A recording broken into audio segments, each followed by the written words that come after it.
In the 20 years from VE Day, we have all seen a variety of films, both fictional and based on documented fact, showing the highlights, the great turning points of the Second World War. Films on Dunkirk and the fall of France, the North African, Sicilian, and Italian campaigns, the D-Day landings, the Battle of the Bulge, and so on.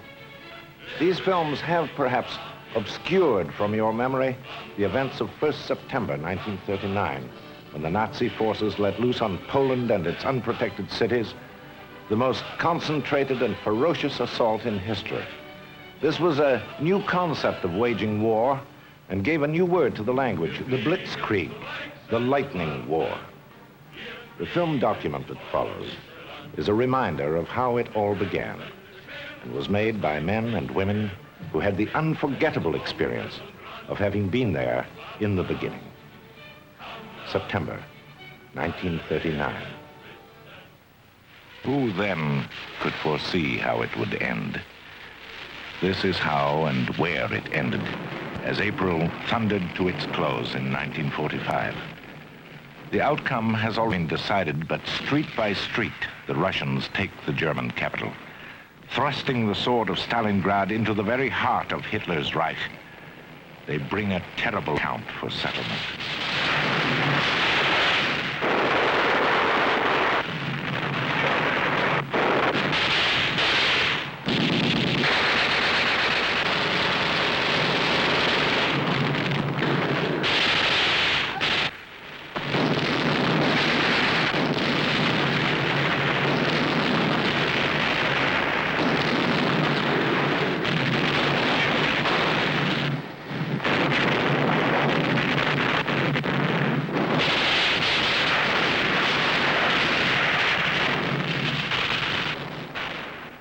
As on all other fronts in Europe, Polish troops fought here among the falling walls, fought with a cold fury and a burning memory of that long-gone September, remembering the 6-year occupation of their homeland, remembering 6 million Polish dead, indelible in every mind, the massacre of Bydgoszcz, the ruins of Warsaw, and in every heart a bleeding for the millions gassed and burned in concentration camps.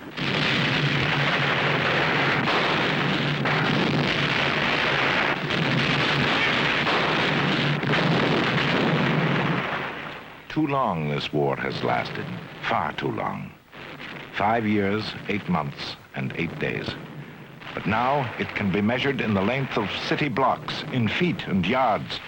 The end of the Third Reich, the Reich of 1,000 years, lies just down the street or around the next corner. The last few grains of sand are running out. In crushing once for all the SS, the Gestapo, and the Wehrmacht, they hope to destroy the German will to war ever again. The Reichstag is taken. The Russian flag flies over the ruined city. This is a golden moment for the Polish Legion. Polish tanks stand in the Brandenburg Gate. And over the Tiergarten station, secured by Polish troops, the flag of Poland flies.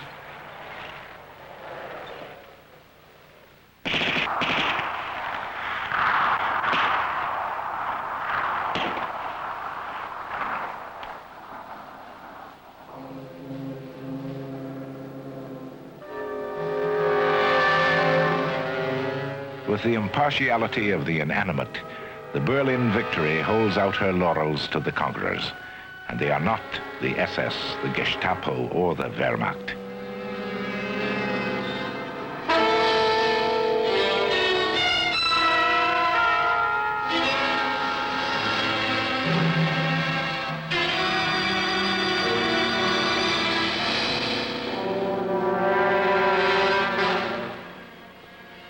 This is how and where it ended. But the beginning, the start of the Second World War, was a different and a distant thing. It all began that historic span of horror on the first day of September in Poland. This is the story of that September, 1939.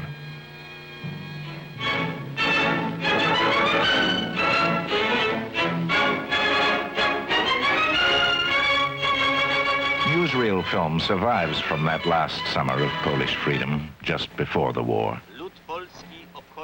For the fifth time, the Polish nation mourns the passing of its father, Józef Pilsudski, little knowing that it, too, is marked for death.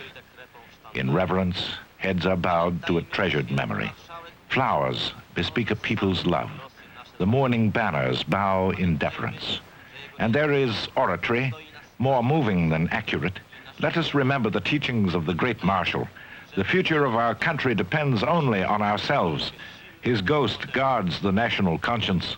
We must leave to future generations a strong and united Poland. On the Warsaw Castle, the historic handing of the scepter to Marshal Śmigłowicz. The scepter of Polish kings and marshals has been passed to good hands and has been passed on for the last time. Coincidentally, Hitler arrives at Nuremberg for the Nazi Party Congress. The inevitable cheering thousands greet Der Führer. Połączone było z olbrzymią manifestacją ludności miasta i przybyłych na zjazd delegacji na cześć wodza.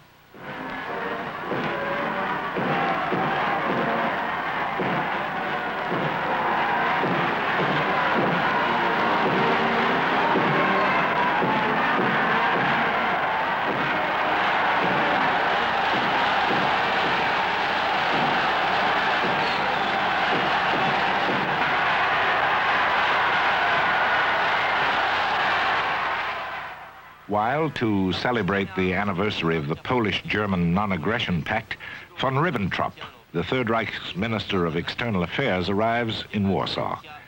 He makes all the appropriate gestures and pays lip service to the memory of Pilsudski in his speech. The historic work of your Marshal and our Führer has opened a new era in Polish-German relations. A new era indeed. The Czechs, who have already read the handwriting on the wall, are transferring their cities to the protection of the Polish army. Infantry and panzer units enter the city of Szczecin.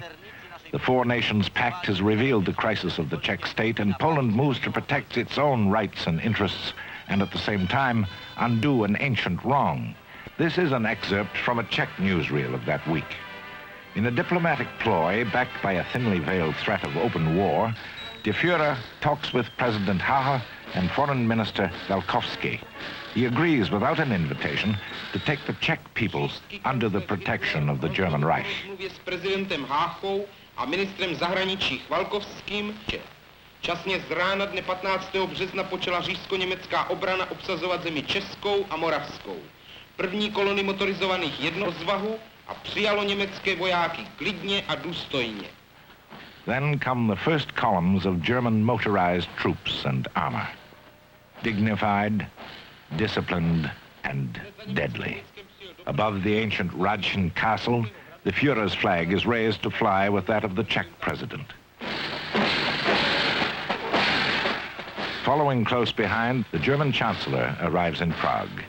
Posturing as a benefactor, the Führer salutes the citizens of Prague. Czechoslovakia as a nation ceased to exist.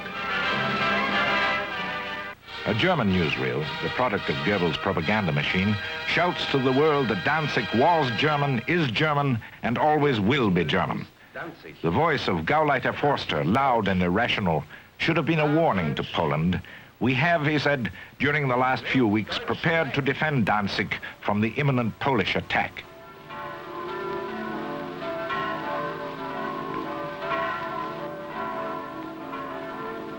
Warnend erhebt Gauleiter Forster am 10. August seine Stimme.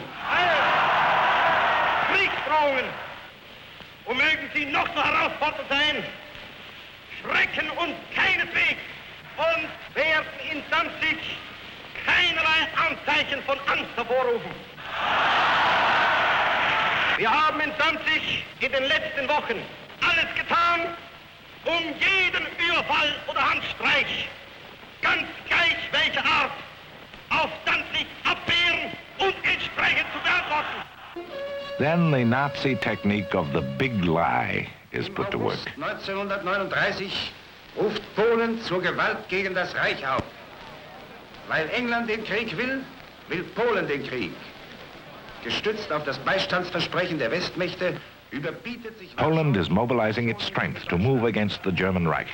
Because England desires war with Germany, Poland is basing her militant moves on guarantees received from the West. Śmigłowicz, the Polish head of state, has filled the streets with parades of Polish might. Is it not obvious that these preparations for war stem from the Polish dream of an expanded nation? They will increase their army to at least 2 million men. They are obsessed with dreams of power. Polish tanks will push their border to the River Elbe, maybe even further, to the gates of Bremen and Nuremberg. London is the real villain of the piece. There is the fountainhead of Polish belligerence. Between Downing Street and the Houses of Parliament, the British plutocrats are maneuvering their puppet. They show Polish minister around in London and give us the reason for his visit, a seeking of British approval for an all-out attack on Germany. There is no longer doubt that Poland will attack the peace-loving German Reich. Germany has no choice but to counterattack, and then Chamberlain will have the war that he desires. Adolf Hitler's Wehrmacht is prepared to fight for the beloved fatherland.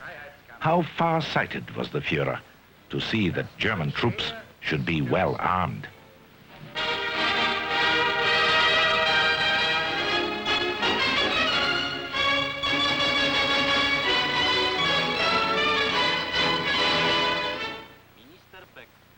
In the Polish parliament, the somewhat bewildered Minister of Foreign Affairs rises to say, "I will not go into details, for everybody knows them.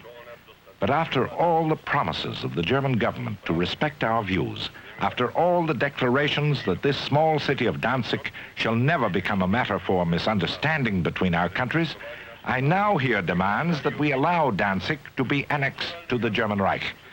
This at a time when my proposal of bilateral guarantees to preserve the status and independence of Danzig go unanswered. Further than that, the German government declares that by making this proposal, we have broken off negotiations. I begin to wonder what it's all about. Is it the freedom of the German citizen in Danzig, which nobody has tried to curb? Is it a matter of prestige? Or does Germany desire to push Poland away from the Baltic Sea? To this, Poland will never agree. Czy o sprawy prestiżowe, czy też o odepchnięcie Polski od Bałtyku, od którego Polska odepchnąć się nie da.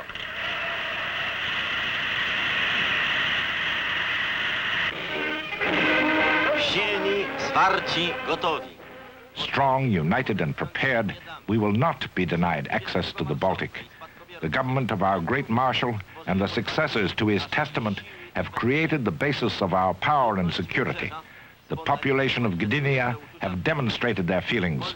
The Polish Navy alertly patrols our shores and is able to defend them.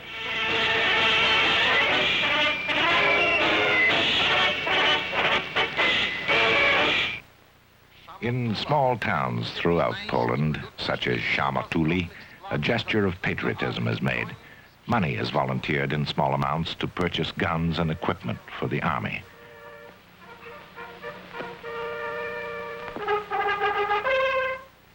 The older generations fought for the freedom of Poland long ago. The youth of today will come forward as defenders of tomorrow. Pułk Ulanów imienia marszałka Śmiglego Rydza obchodził w Ciechanowie 20-lecie swego istnienia. Pułk ten chrzest bojowy otrzymał w walkach o wyswobodzenie Wilna. W uroczystości wziął udział pan marszałek Śmigły Rydz. As the cavalry regiment in Ciechanów celebrates his 20th anniversary in government, Marshal Śmigły takes part in the festivities. Again, the townspeople have raised the price of new arms for the regiment and proffer their gift with pride and confidence. The population of the Lublin district offer a gift of guns and planes on the occasion of the opening of a new flying school in Świdnik, and a gift of money from Lublin realized from the sale of the city pound shops. The commander-in-chief, Marshal Śmigły, receives a gift from 30,000 Warsaw school children, machine guns and bicycles. W serdecznym przemówieniu do dzieci pan marszałek powiedział: wy, dzieci moje, wskazujecie, że... In his speech, the Marshal says, "You youngsters are showing that you like to be good Poles, that you desire to make Poland strong and safe." The army is being trained intensively. All over Poland, vigorous exercises and maneuvers go on around the clock. The magnificent Polish army, man for man as fine as anything in the world, is up to strength, fully trained and alerted. The Polish cavalry, admittedly the best in the world, is also the last. They present a romantic picture full of dash and color. Watching them, one marvels perhaps that the military mind learned nothing from the carnage of France and Flanders a quarter century before.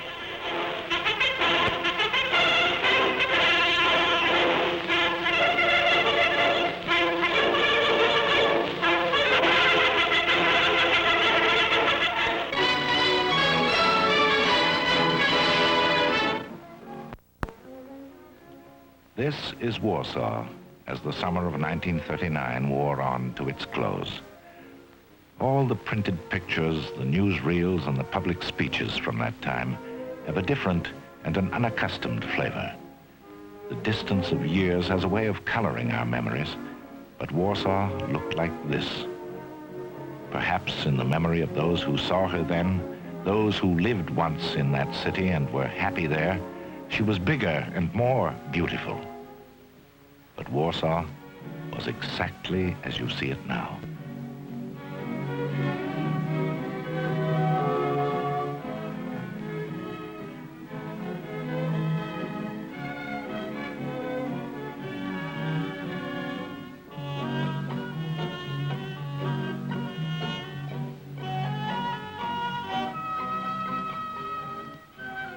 $1,300,000 people lived in Warsaw.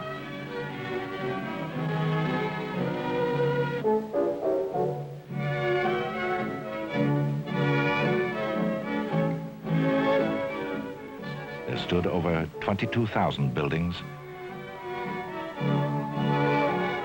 31 tram lines served the citizens and 2 bus routes. There were many coffee houses and news vendors. There were 15 theaters and 2 cabarets. There was a police force and even one Polish-born Negro.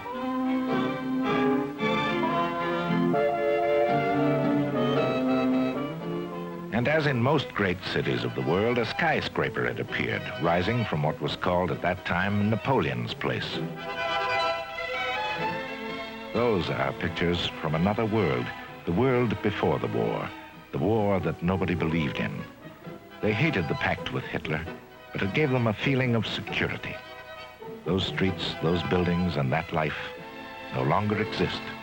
This city that you see here has vanished from the earth. Have one last look at Marshal Pilsudski Place.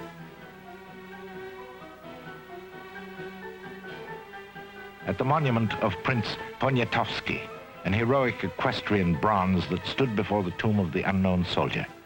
Look, too, at what was once the Saski Park, a gracious open reach of gardens and wide promenades. This was the palace of the Polish kings. These are the last pictures of it before complete destruction.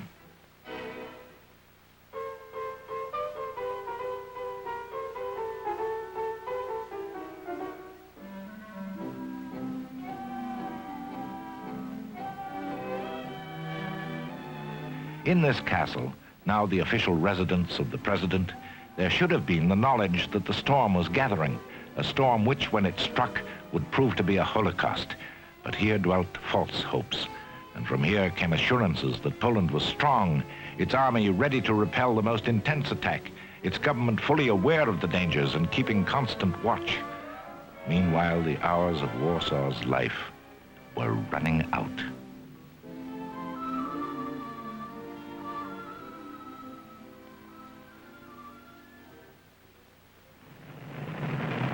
For weeks past, there has been a massive buildup of German manpower and materiel along the Polish frontier.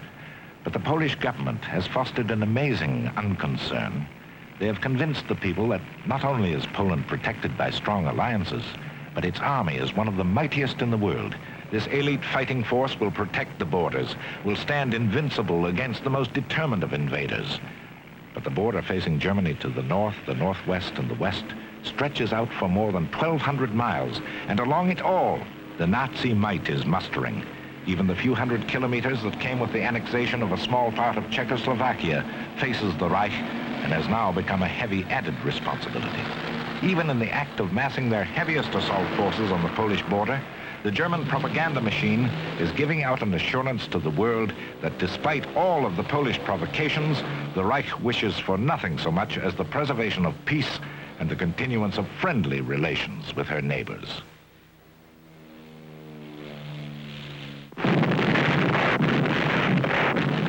On the 1st September 1939 at 0400 hours, without any formal declaration of war or any announcement of their intent, the armies of the Third Reich launched their attack upon Poland. The Fourth Army of General von Kluge strikes at Pomorze, cutting the Polish border to the Baltic Sea.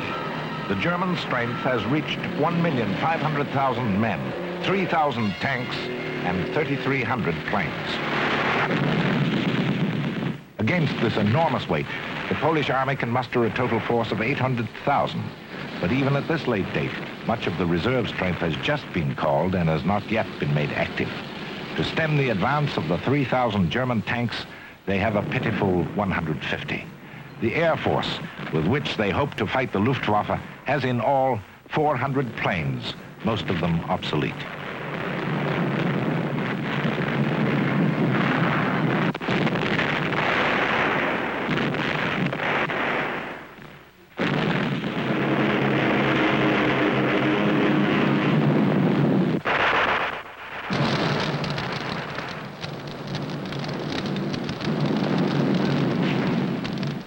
The army of General Bortnowski retreats before an overwhelming enemy force. From the first hour, German troops coming through Slovakia endangered the cities of Krakow and Katowice. The German war machine, as it rolls across Poland, leaves behind it utter devastation. Fire follows looting as the reign of terror spreads over the land. The German Ordnung in the east has started. Danzig is the first objective. It falls in a matter of hours. The post office only holds out as a strong point of resistance. Here, a handful of Poles make a determined if forlorn stand against the tanks and stormtroops.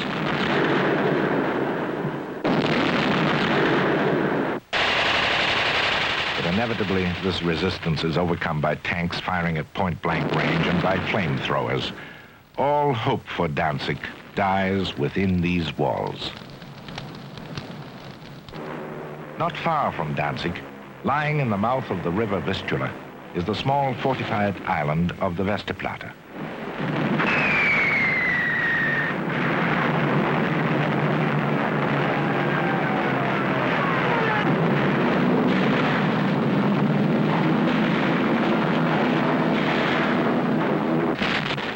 "180 Polish officers and men defend it to the death.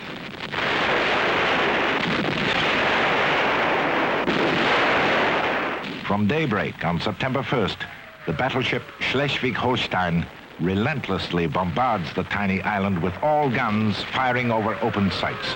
Hour after hour, the pulverizing fire continues.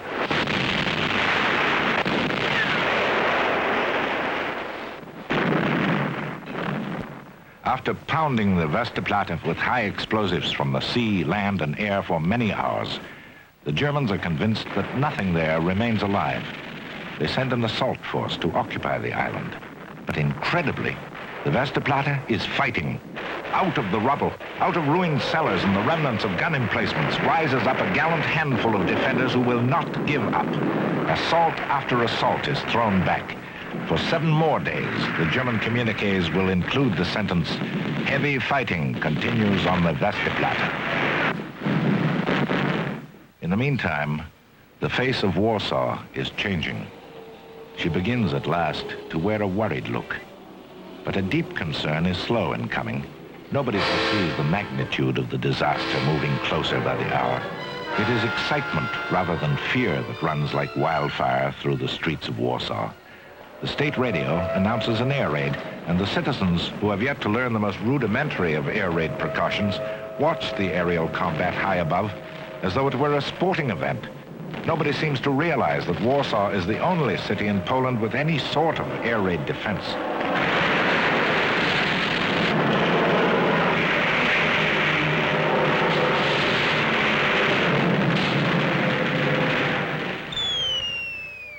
Every German plane shot down is a victory to be enthusiastically applauded. Every such victory serves to confirm in the minds of the people that Poland is prepared and strong, that Poland is winning this war right before their upturned eyes. On the 3rd September, the optimism of the people is at its peak. There are cheering thousands demonstrating in the streets. After 2 tense days, the news has come that France and Britain have declared war on Germany.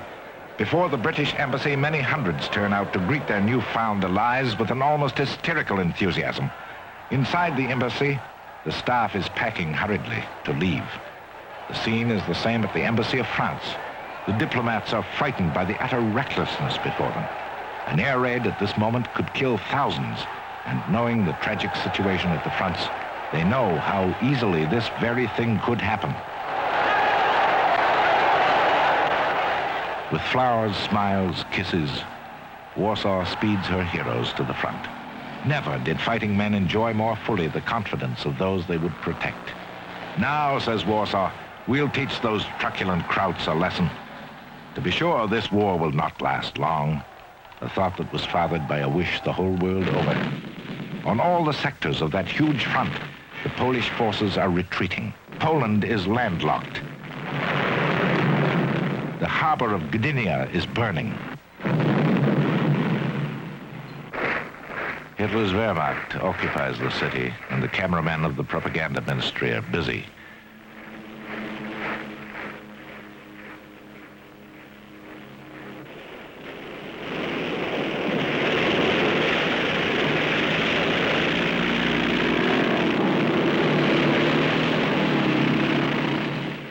This is the last day of Gdynia. As of tomorrow, it will be called Godenhafen. Not that it matters much what it's called. The harbor is blocked and useless.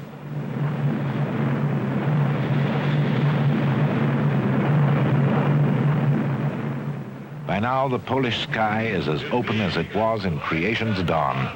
The Polish Air Force has been completely destroyed. The Luftwaffe bombs and strafes and burns and kills at will. This is part of a film made for Hermann Goering, set to the accompaniment of a marching song composed especially for the occasion. We are flying over Poland, it says. We bring her death and ruins. The voices suit the lyrics admirably, ringing with triumph, rich in the guttural lust to destroy. The whole Luftwaffe in these days of Poland is drunk with power. And what a glorious variety of targets they have from which to choose.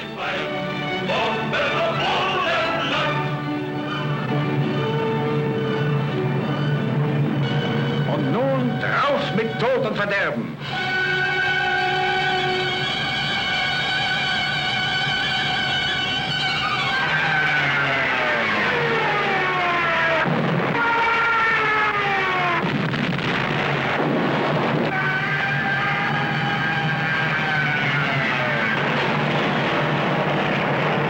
Bombenregen vom Himmel, ein Stahlhagel.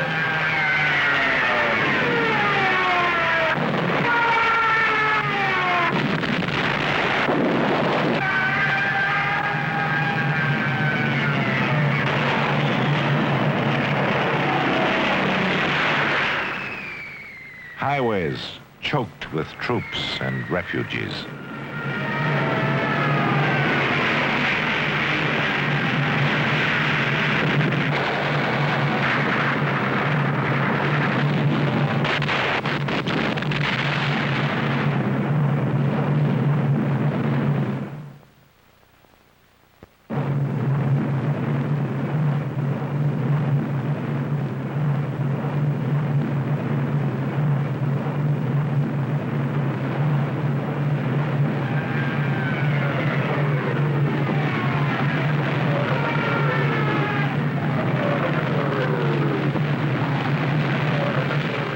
Defenseless, open cities, railways, truck convoys, airfields,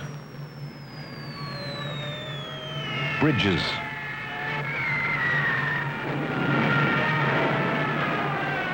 hospitals.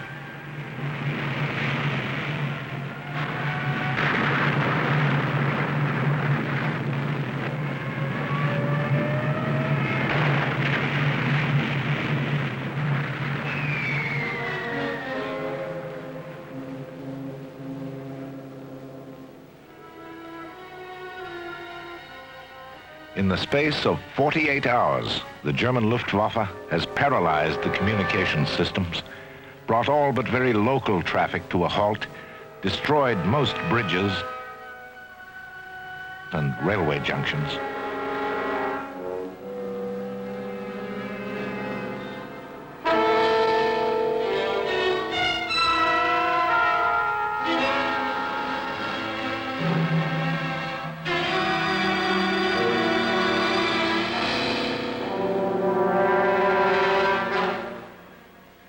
Polish planes. The 400 Polish planes that could fly on September 1st were either destroyed on their airfields in the first strike or shot from the sky in the first few hours of combat. The sky over Poland is German.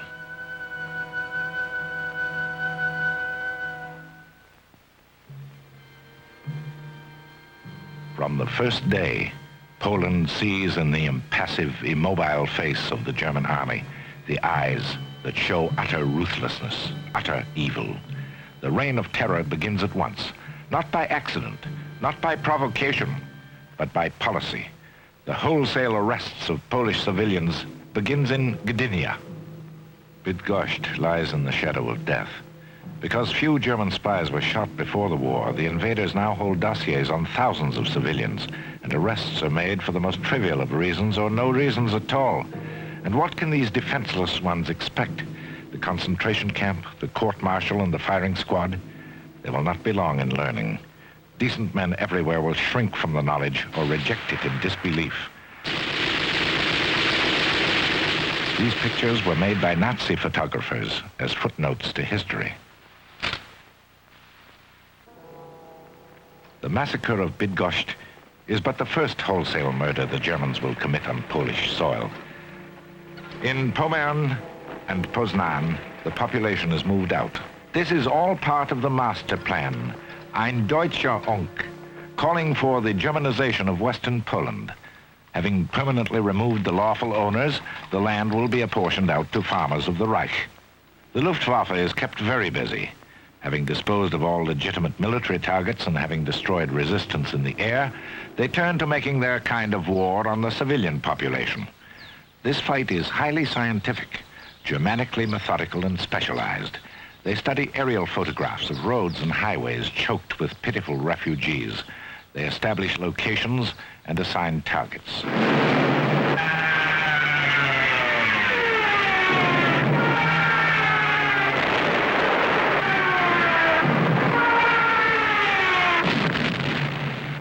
This is how hundreds of kilometers of Polish roads appeared in those nightmare days.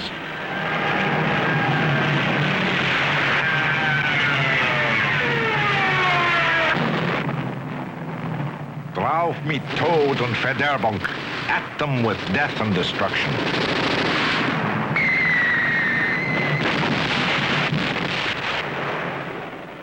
The Führer's orders are carried out to the letter.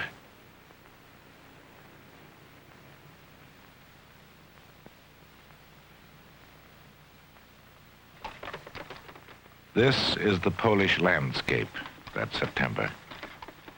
The beautiful golden Polish fall.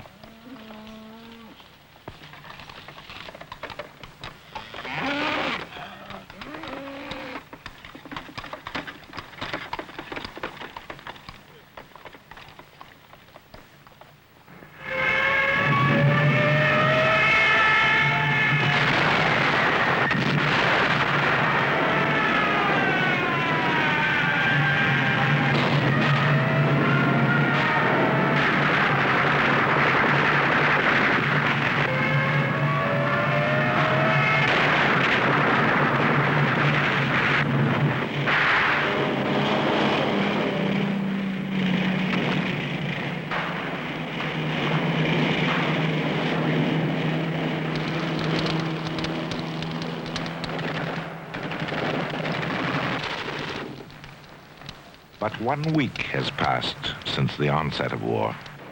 Already the German army has cut Poland up into separate sectors.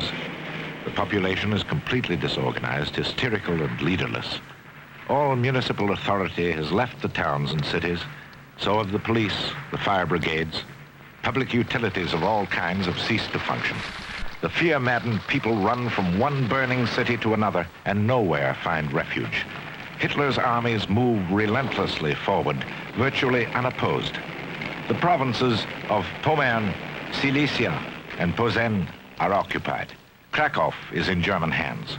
The hard-pressed Polish army gets orders from its GHQ, which has in the meantime moved into Romania, to retreat to the river Narew, then to the Vistula, then to the river San, and then to the Buk. And suddenly, there are no more orders. The German panzers are moving in on Warsaw. Finally, in the region of the river Bzura, and under the command of General Kucherba, a Polish force consisting of 2 army groups from Poznan and Pommern rallied to mount a successful counterattack against the left wing of the German forces.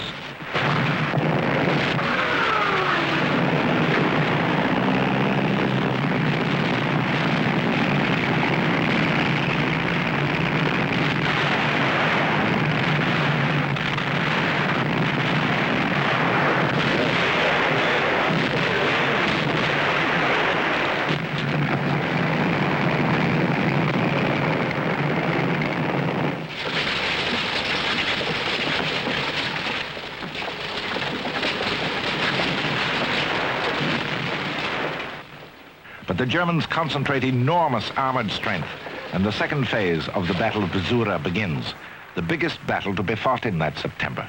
Against the mass attack of German tanks and planes, the Poles send forward the best they have, the finest cavalry in the world. This is in utter disregard of death. Desperately, they try to break the encircling ring of the 16th German Panzer Corps, but flesh and blood, be it of horse or man, cannot stand against Krupp steel.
The Battle of Bzura ended here, and here the last Polish army division ceased to exist. This is not simply defeat. This is what annihilation looks like. And here, amid the wreckage of 2 army divisions, lies dead the last hope of saving Warsaw.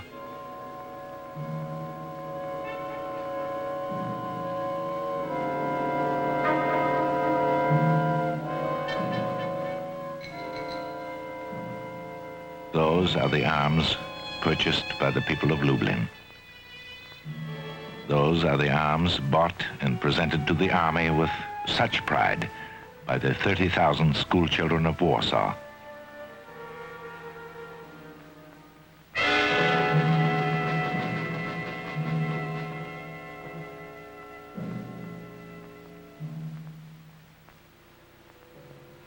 Arms donated by the villagers of Shamotui.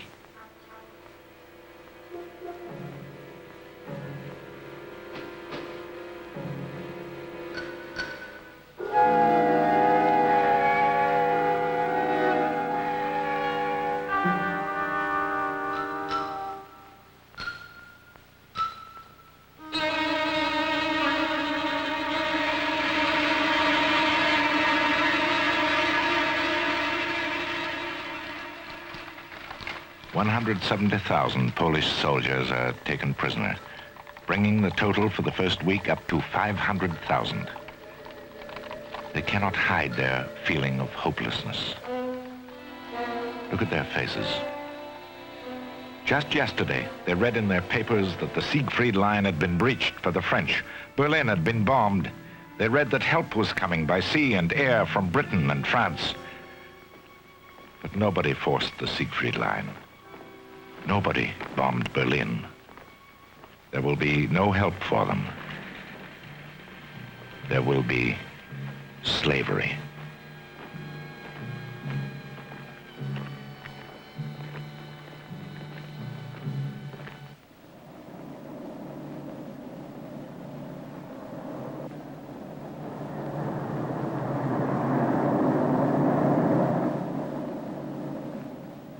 The peace-loving chancellor of the German Reich inspects his total conquest.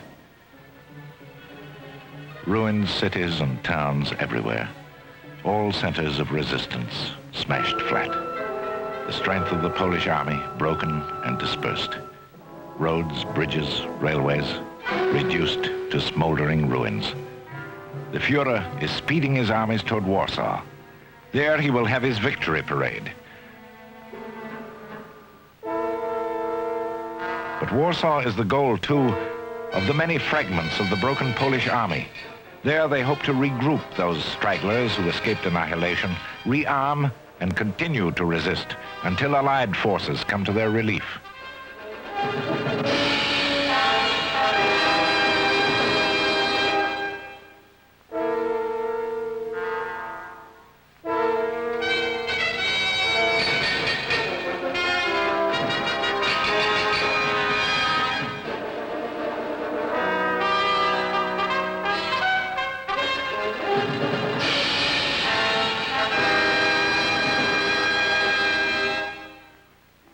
The face of Warsaw has changed completely now.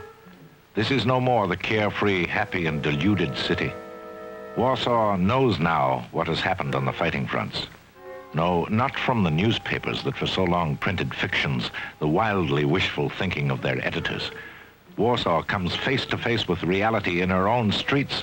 Here in aimless wanderings and a futile search for leadership are the remnants of her once proud army, mingled with the thousands of refugees from the countryside occupied by the Wehrmacht, the dispossessed from the bombed and burned out towns and villages. Everybody from everywhere in Poland has tried to reach Warsaw.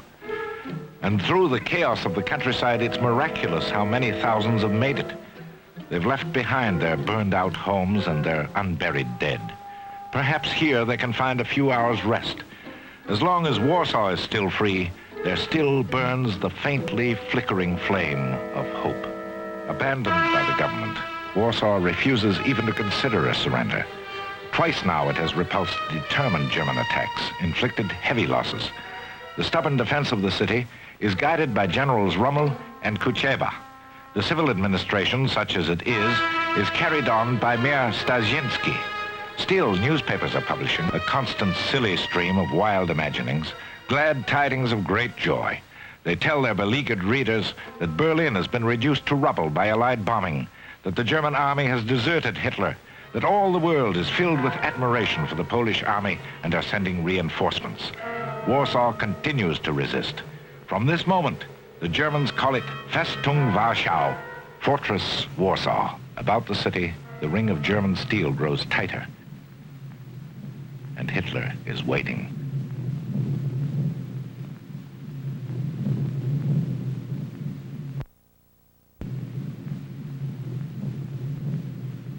For der Führer und der Vaterland.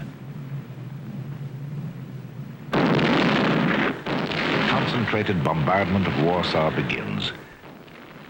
The infantry awaits the order to follow up.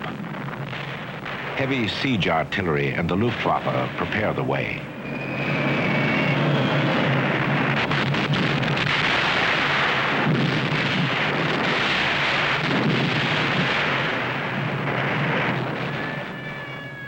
The air defenses of Warsaw have long since disappeared. No Polish fighter planes have escaped destruction. The Black Cross rules the sky. Fires are becoming impossible to control.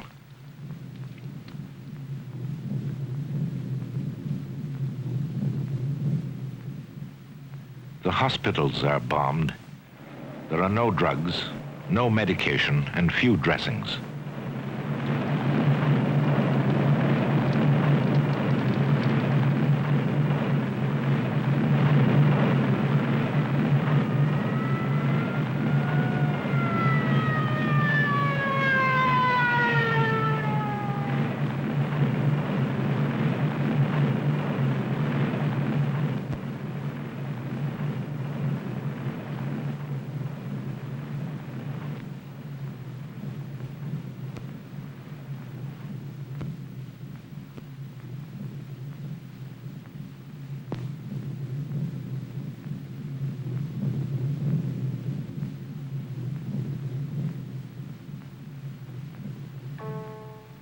There is neither time nor a proper place to bury the dead. Uwaga, uwaga. Nasz alarm na miasto Warszawy. Uwaga, uwaga.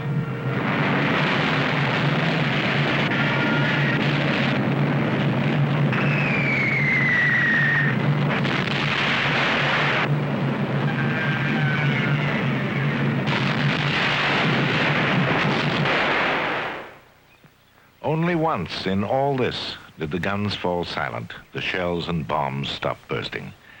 The Germans held their fire for one brief period to allow the diplomatic missions to leave Warsaw. A world within a world.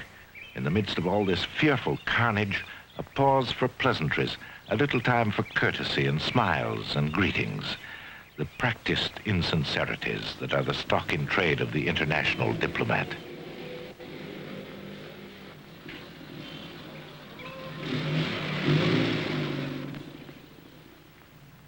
In a special train near Warsaw, and the Germans must have laid new track to get it there, is the mobile headquarters of Hitler and his yes men. Here they are together, what Churchill used to call the Nazi gang. Goering, Goebbels, Keitel, Himmler, keeping the death watch. Against any logical calculation, Warsaw is still fighting. And in spite of a much earlier Goebbels communique which told the world that the fighting in Poland was finished. This has greatly embarrassed the German staff, and Hitler especially is showing impatience. The weight of the bombardment is stepped up. The Führer declares, if they don't surrender, we shall bury them. High explosive shells and bombs are poured into the defenseless city day and night in an endless, deadly stream. The Luftwaffe bombs round the clock from airfields in the city's suburbs.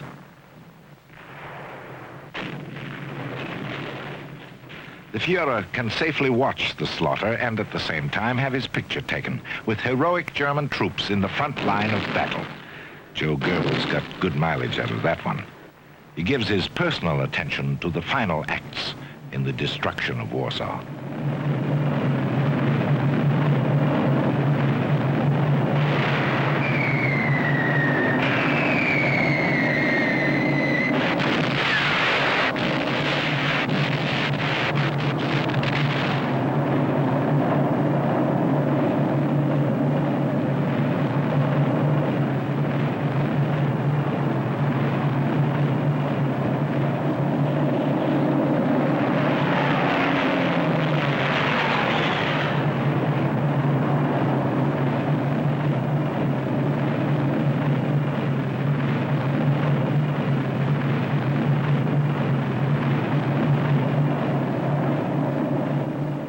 city now is everywhere on fire, and there's no water to cope with the situation.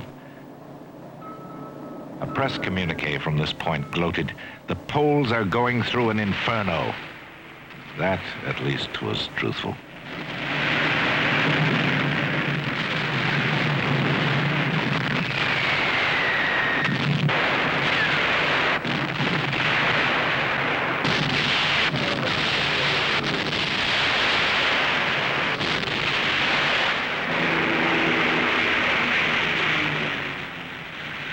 There is no place in all the sprawling, ruined city to shelter the wounded. No medicines or dressings for their wounds. No drugs to ease the suffering. And from hour to hour, from minute to minute, in the wake of each exploding shell and bomb, the horrifying count of dead and wounded rises. The hospitals are in ruins, indistinguishable piles of broken stone. There's not even a disinfectant solution to cleanse wounds with. This is the last tragic picture of the castle of the Polish kings. Warsaw is not fighting anymore. It waits now in a state of shock for some miracle to happen. Perhaps, after all, some help will come from the world outside. But General Rommel knows there will be no help. He has counted more than 50,000 wounded. To continue the defense of Warsaw would be a useless kind of suicide. The German staff, with scarcely veiled impatience, awaits the final result. Their grisly vigil will not go on much longer. Warsaw is, even now, sending out its representatives to sign the surrender. They meet the Germans in one of the suburbs. In a staff car, the conditions are established.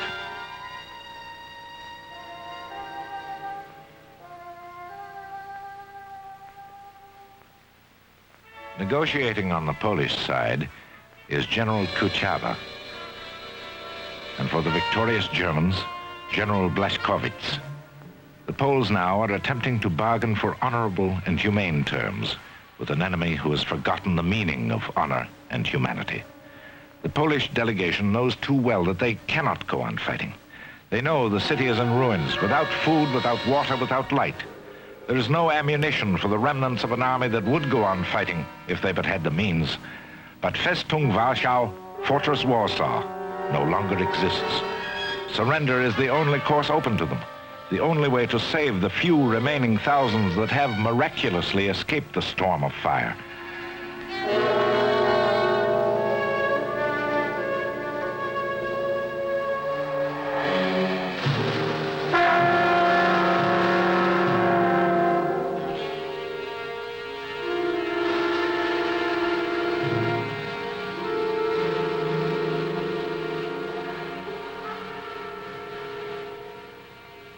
The army and civilian authorities sign the instrument of surrender.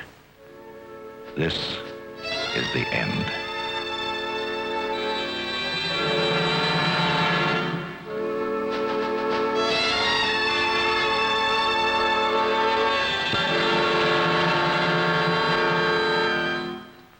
At night, 29th September, all those who bore arms and wore the uniform of Poland are ordered out of Warsaw. For 2 weeks, they have fought against overwhelming odds, fought fiercely day and night. Here in their nation's capital, they repelled every attack so long as they had a bullet for a gun. Now over 100,000 brave men are going into the most humiliating and degrading kind of slavery. The civilians of Warsaw, the old men, the women, and the children still alive, are left to face the ruthless enemy alone. Their fathers, husbands, sons, and brothers are being marched off to oblivion.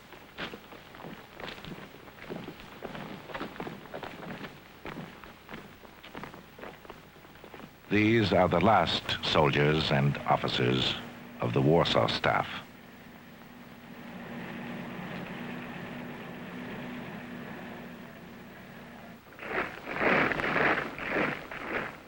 On the 1st of October, through all the approaches to the city, the victorious German Wehrmacht is entering Warsaw. They find only empty streets, reeking with the smell of death. Finally, they see the inside of Festung Warschau, which had thrown back time after time their most relentless attacks. The Führer will have his victory parade in Warsaw, a hollow gesture that will ring through history as hollow as the sound of jackboots in the empty streets.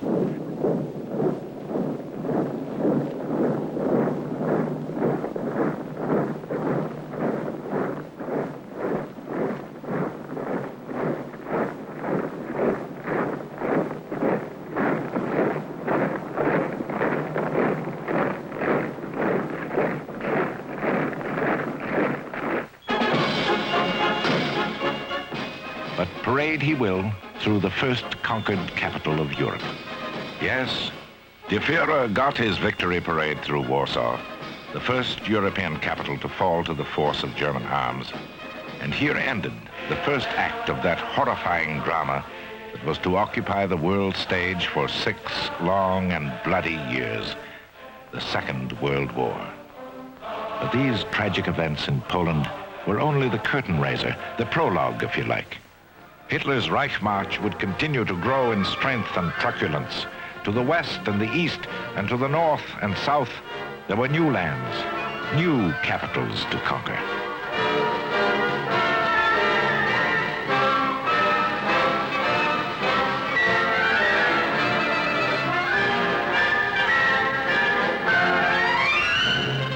Drunk with success and strutting in their triumph, they will sing their Nazi marching song all over Europe in the years ahead.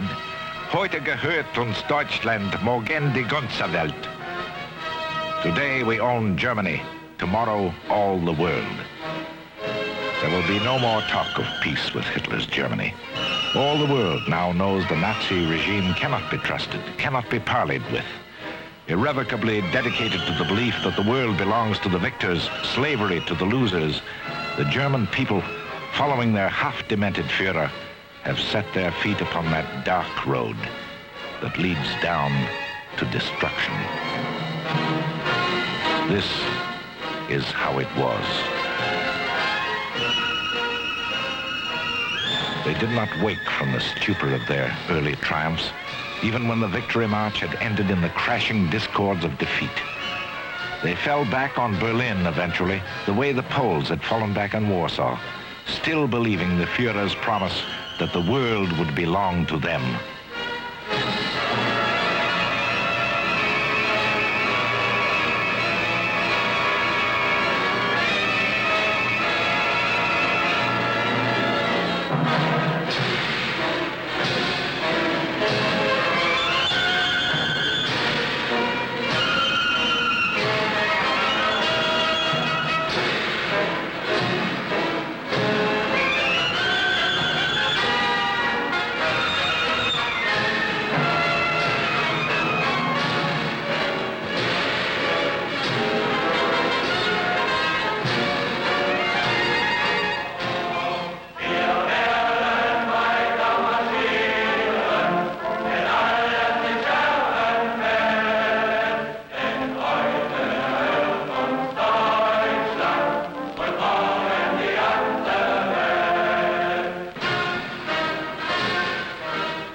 It happened this way, and the world remembers it. The German nation should remember it too.